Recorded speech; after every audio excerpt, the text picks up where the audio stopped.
In a typical city or town, on a typical residential street, we find a typical home occupied by a typical American family.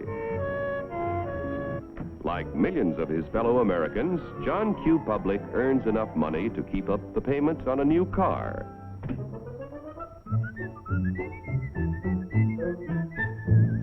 He takes great pride in owning a fine, new, long-term mortgaged home that was built to last a lifetime.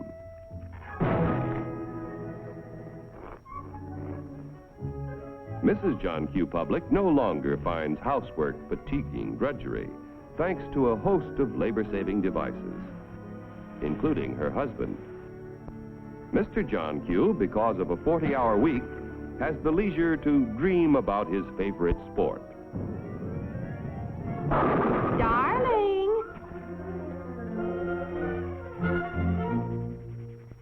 Oftentimes, in a secluded corner of his private den, John Q. reflects on some of the better things he has done with his life.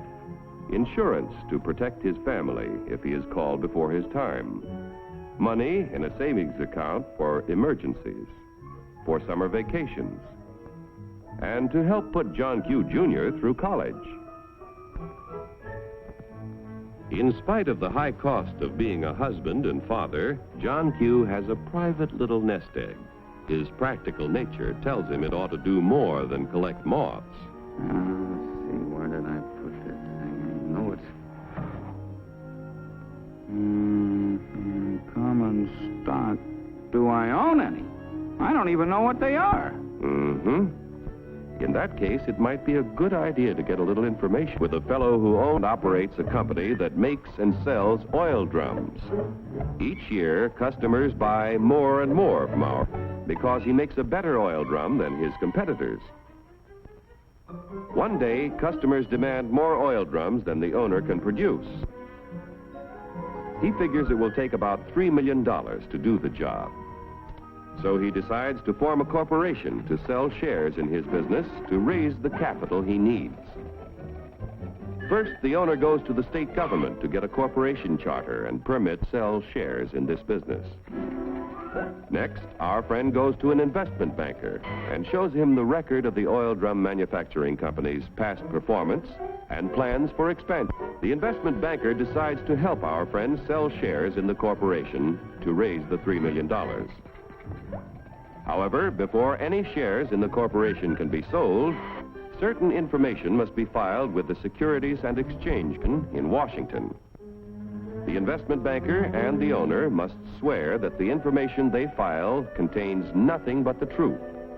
Registration with the SEC does not imply that the government approves the stock issue as a good investment, but only assures the public the material statements about the stock issue are false. Punishment will be according to the law.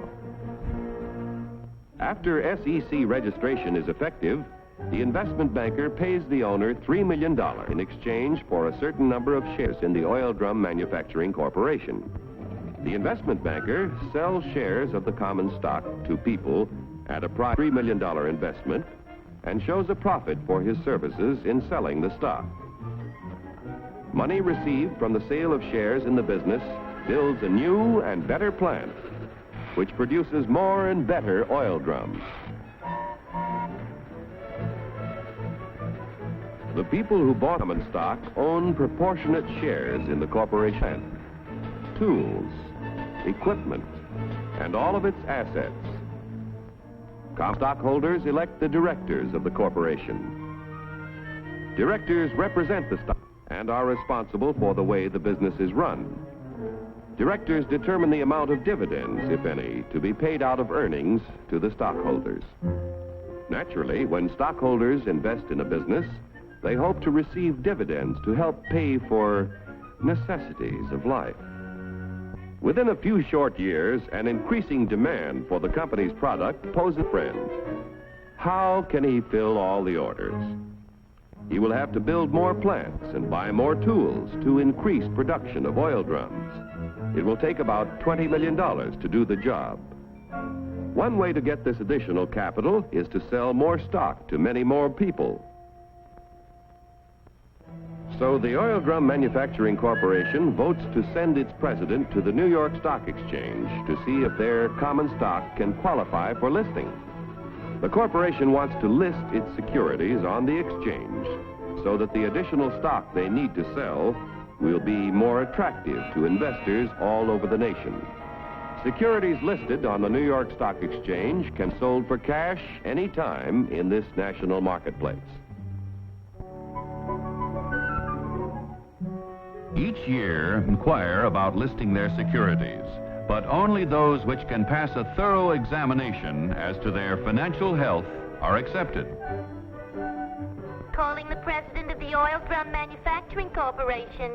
Calling the president of the Oil Drum Manufacturing Corporation. Report to Examination Room B. Attention all members of the Stock List Department. Report to Examination Room B. The Stock List Department examines the qualifications of corporations to be listed on the New York Stock Exchange. The corporation must have substantial assets in plants, tools, equipment, and cash. There must be a broad distribution of its shares among a large number of stockholders. The corporation must show successful management and sales records and annual net earnings at the time of listing of at least $1 million. The proposed stock issue must meet federal, state, and New York Stock Exchange regulations. The corporation must agree to report to its stockholders at frequent intervals. If the examination by the Stock List Department indicates the corporation meets minimum requirements of the exchange at the time of the examination, the corporation's application for listing is recommended. The Board of Governors of the New York Stock Exchange finally approves the application and sees that it is made public. Extra, read all about it. Now that the Oil Drum Manufacturing Corporation stock is listed, its name is abbreviated for use on the ticker tape. Each time ODM stock or any other stock listed on the exchange is bought or sold, the ticker tape flashes all over the nation the price and number of shares traded. A buyer in Colorado wants to purchase some ODM stock. The buyer's broker in Colorado sees that the last ODM transaction was at $10 a share. The buyer could buy from 1 to 99 shares, which would be known as an odd lot. But a Colorado friend decides to invest in 100 shares, known as a round lot. The Colorado broker wires the order to his New York office. The buy order is telephoned to the floor of the New York Stock Exchange. It is given to the firm's floor partner, who becomes the representative of the buyer in Colorado. The floor partner goes to the post where ODM stock is traded. The representative of the buyer in Colorado bids $10 a share for 100 shares. But at the moment, there is no stock offered for sale at this price.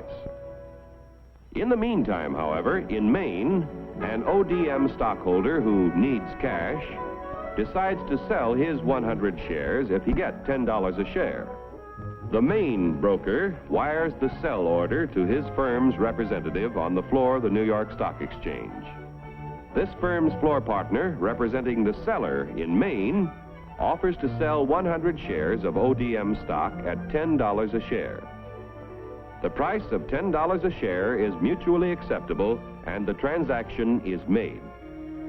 Like the cowboy in Colorado and the fisherman in Maine, investors all over the country use the facilities of brokers who are members of the New York Stock Exchange whenever they want to buy or sell stock of companies listed on this national market. Yesterday's savings financed the miraculous growth of our railroads, automobiles, airplanes, farm machinery, communications, electric light and power, textiles, and countless other industries contributing to a more enjoyable life. If a part of our savings continue to flow into industry, American labor, management, and capital can continue to build new tools and plants. Industrial expansion creates jobs for hundreds of thousands of young people who must find employment each year. A growing capacity to produce things which make life better in peacetime can be our greatest protection in time of war. When danger threatens, we can convert industry to produce the things we need to defend ourselves. Common stock investments have helped to make our country prosperous and powerful. Owning a share in American industry is like owning a share in the future of our nation. But remember, John Q, there is a risk as well as an advantage in owning any kind of property. So get the facts before you put your money to work.